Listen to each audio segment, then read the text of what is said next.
Como siguiente título pongan apartado matemático número 2. ¿Sí? Apartado matemático número 2. Como subtítulo escriban ustedes flujo de un vector. ¿Sí? Flujo de un vector. Como subtítulo, flujo de un vector. Bien, jóvenes, concepto que también tienen que ustedes ya seguro haber visto de cálculo 3. Pero si no, vamos a hablar un poquito, una introducción. Tengan presente de lo que yo voy a deducir, ¿está claro? Hay problemas en los manuales sobre flujo porque es un concepto muy importante. Y de eso vamos a empezar así entonces, confirmando, fíjense. El concepto, jóvenes, de flujo de un vector es uno de los conceptos más, pero más importantes de todo el análisis vectorial. En nuestro curso, en particular, está claro, ya con la ley de Gauss para adelante, solamente vamos a encontrar puros conceptos de flujo de vectores, de diferentes vectores, ¿está claro? Flujo de diferentes magnitudes vectoriales que caracterizan a los cuerpos cargados. Por eso vamos a dar una pequeña introducción, a ver, de lo que es flujo del vector. Fíjense, el concepto de flujo de un vector es un concepto que aparece primeramente en la dinámica de fluidos. ¿Está claro? Con ese concepto, en la dinámica de fluidos, se caracterizaba el concepto de lo que es caudal de un líquido. ¿Sí? Entonces, ¿cómo se definía caudal de un líquido? Vamos a recordar un poquito, ¿está claro? Para luego pasar a nuestro concepto. Para eso, vamos a tomar un líquido incompresible y un líquido ideal, o sea, sin turbulencia. ¿Está claro? Todas las moléculas de líquido, en este caso, van a moverse cada una de ellas por su correspondiente línea. Esas líneas se llaman líneas de corriente. ¿Está claro? No pasa una molécula a otra línea. Todas las moléculas, jóvenes, con la misma velocidad, van por su correspondiente línea de corriente. ¿Está bien? Vamos a dibujar unas cuantas líneas aquí, a ver.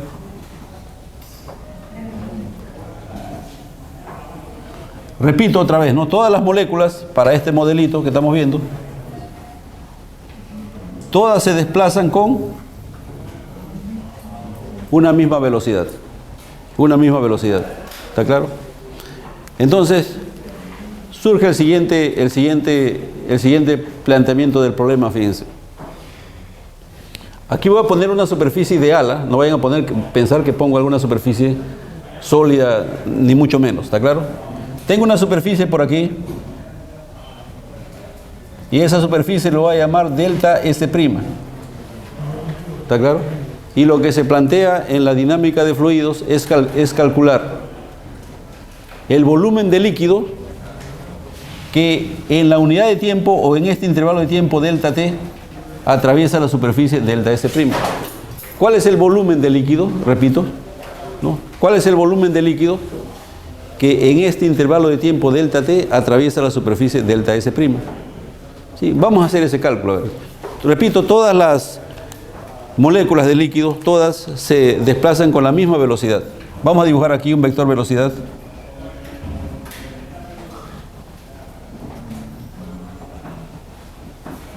Para cada molécula ese vector es constante, no cambia. ¿Está bien? Entonces, fíjense, jóvenes, debe existir un plano paralelo a delta S', plano aquí, de tal manera que en el intervalo de tiempo delta t, todas las moléculas que ocupan este plano, ahora ocupan el plano delta S'. ¿Está claro? Quiere decir que todas las moléculas, o todo el volumen de líquido que estaba delante de este plano punteado, han atravesado delta S'. ¿Está claro? Entonces calculemos a ver ese volumen. Pero si todas las moléculas se mueven con la misma velocidad, está claro, la altura de este sólido que tenemos aquí es fácil de encontrar. La altura vale V por delta t. ¿Está claro? O sea, esta altura de acá, fíjense. Esto tiene que ser V multiplicado por delta t. ¿Está bien, jóvenes, o no? Entonces, el volumen delta V, que nos piden que calculemos, delta V va a ser igual a la superficie de la sección transversal, que es delta S', multiplicado por la altura, en este caso del sólido, que es V por delta T. O sea, esto va a ser igual a V que multiplica a delta S' por delta T. ¿Está claro? Al cociente, delta V entre delta T significa el volumen de líquido que en la unidad de tiempo atraviesa la superficie delta S'. A ese cociente, igual a V por delta S', a este cociente que se lo llama caudal de líquido. ¿Sí? A ese cociente se lo llama caudal de líquido. O sea, el volumen de líquido que en la unidad de tiempo atraviesa la unidad de superficie perpendicular, ¿está claro?, al vector velocidad de propagación, en este caso de las moléculas de líquido. ¿Sí? A eso se lo llama caudal de líquido.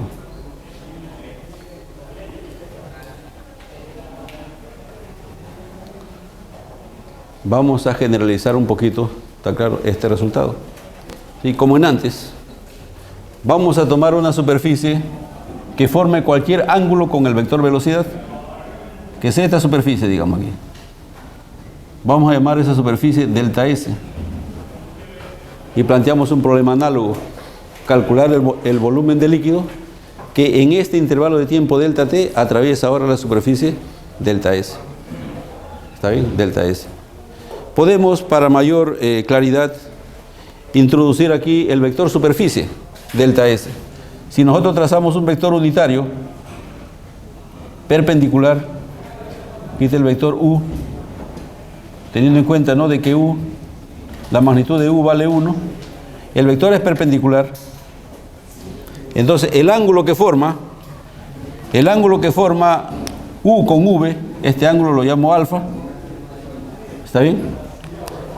Y ustedes pueden darse cuenta que también, de manera sencilla, que este ángulo de aquí entre las dos superficies también es alfa. ¿Está bien? Alfa. Entonces el vector superficie delta S va a ser igual a U multiplicado por delta S. ¿Está claro? El vector superficie. ¿Está bien o no? En este caso, fíjense, delta S' también, delta S' viene siendo la proyección de la superficie delta S sobre un plano perpendicular al vector velocidad de propagación. ¿Está claro? Por eso delta S' es delta S multiplicado por el coseno del ángulo alfa. ¿Sí? Coseno del ángulo alfa. ¿Está bien? Para calcular el volumen que les decía, como en antes, debe existir acá un plano paralelo completamente a delta S, de tal manera que en este intervalo de tiempo delta T, todas las moléculas que ocupan este plano van a ocupar ahora delta S. Todas las moléculas que estaban por delante han atravesado la superficie delta S. ¿Está bien o no? Entonces calculemos ahora ese volumen de ese paralelepípedo oblicuo. Está claro, pero ese volumen del paralelepípedo oblicuo es totalmente igual al volumen anterior del paralelepípedo rectangular. No es que tiene la misma sección transversal, ¿está claro?, y tiene la misma altura. ¿Está claro? Por eso el volumen viene siendo el mismo como en el caso anterior. Entonces, delta V, ¿está claro?, delta V va a ser igual entonces a V multiplicado por delta S por el coseno del ángulo alfa y por delta T, reemplazando solamente delta S' por su igual delta S coseno del ángulo alfa. El caudal de líquido ahora a través de la superficie delta S, delta phi va a ser igual a delta V entre delta T, y esto va a ser igual a V por delta S y por el coseno del ángulo alfa. ¿Está bien? Jóvenes, aquí tenemos, fíjense, V es la magnitud de un vector, delta S es la magnitud de otro vector y alfa es el ángulo entre ellos. ¿Está claro? Entonces aquí que tenemos producto punto. ¿Está claro? Será V multiplicado por delta S. Entonces, ¿a qué es igual el caudal del líquido? A través de la superficie delta S es solamente el producto punto de V multiplicado por delta S. ¿Está bien? Delta S.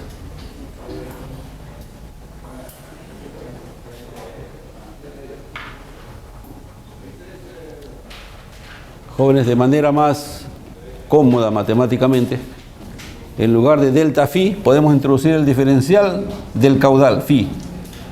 El diferencial del caudal phi va a ser igual al producto punto de V multiplicado por el diferencial de superficie delta S. Así es más cómodo trabajar matemáticamente. ¿Sí? ¿Eso lo entienden o no?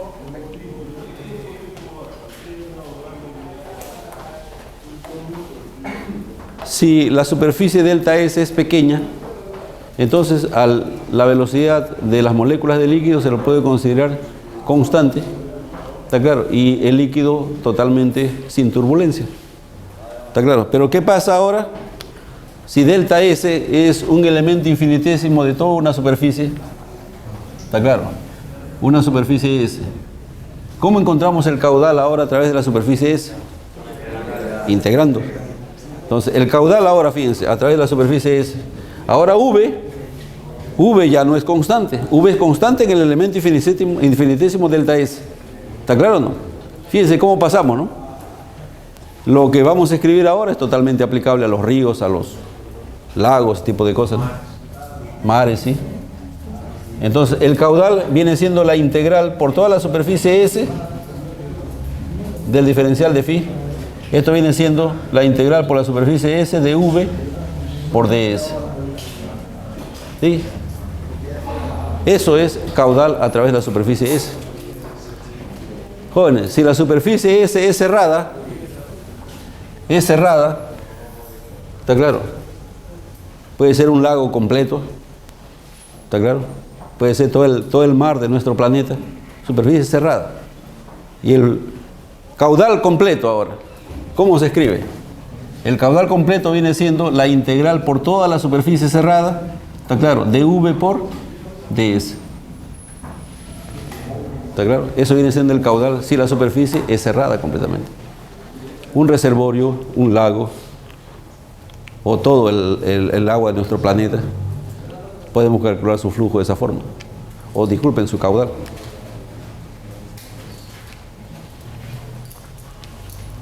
Bien, jóvenes, ¿tienen alguna pregunta o no? Bien, vamos ahora a pasar al concepto de flujo, ahora fíjense, ¿no? Entonces, lo más cerca a la realidad que se toma para ese concepto es el siguiente, fíjense. Tienen que ayudarme con su imaginación y fantasía en el siguiente aspecto. Supongamos que ahora ya no tenemos moléculas de líquido, pero dejamos el vector velocidad de cada molécula. No sé si me dejo entender o no. En lugar de cada molécula, ahora dejamos su vector velocidad. No sé si me dejo entender o no. Lo que se obtiene, jóvenes, lo que se obtiene, en este caso se llama campo de velocidades. ¿Está claro? Si sacamos las moléculas, no hay moléculas, pero dejamos sus velocidades, eso lo podemos representar fácilmente, ¿está claro? Aparte, eso se llama campo de velocidades. ¿Me dejo entender o no? Si tenemos, o si tuviéramos aquí, en lugar del campo de velocidades, tuviéramos el campo eléctrico, ¿está claro? Un cuerpo cargado, pues, va a crear a su alrededor un campo eléctrico, ¿entienden o no?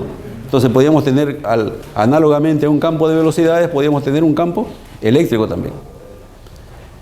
Entonces se hace el mismo cálculo, o la misma expresión matemática, como para calcular el caudal.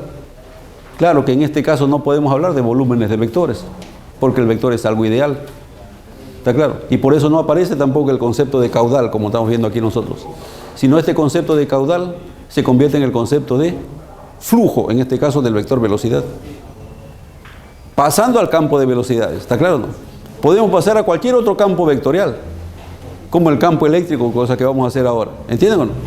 Entonces lo que se obtiene, o lo que se obtuvo para caudal, ahora es el mismo concepto que se obtiene para el flujo de un vector. En este caso lo que tenemos aquí, o lo que hemos obtenido para caudal, también es el concepto del flujo del vector velocidad de las moléculas de líquido que están propagándose a través de este fenómeno que estamos viendo nosotros. No sé si estará claro el asunto, ¿no? ¿Está claro? Si tuviéramos ¿no? En un campo vectorial que ya no es el vector velocidad de las moléculas de líquido, si no tuviéramos en el campo eléctrico, para el flujo del vector intensidad del campo eléctrico obtendríamos, ¿no?, un diferencial de flujo así, ¿no? Diferencial de flujo del vector intensidad del campo eléctrico sería el vector intensidad del campo eléctrico multiplicado por ds. ¿Ven la analogía o no? ¿Está claro? A través de una superficie finita, el flujo va a ser igual a la integral por la superficie esa del diferencial de flujo. O sea, sería la integral a través de la superficie S de E por ds. Si la superficie es cerrada, el flujo completo del vector intensidad del campo eléctrico será la integral por la superficie cerrada de E, ¿está claro?, por ds. E por ds. ¿Está bien?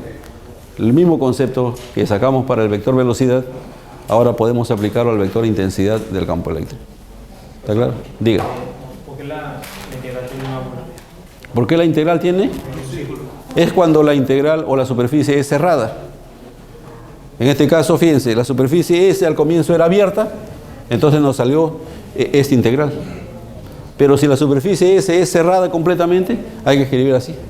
¿Sí? El círculo significa que la integral esta es cerrada. ¿Está claro? Es cerrada.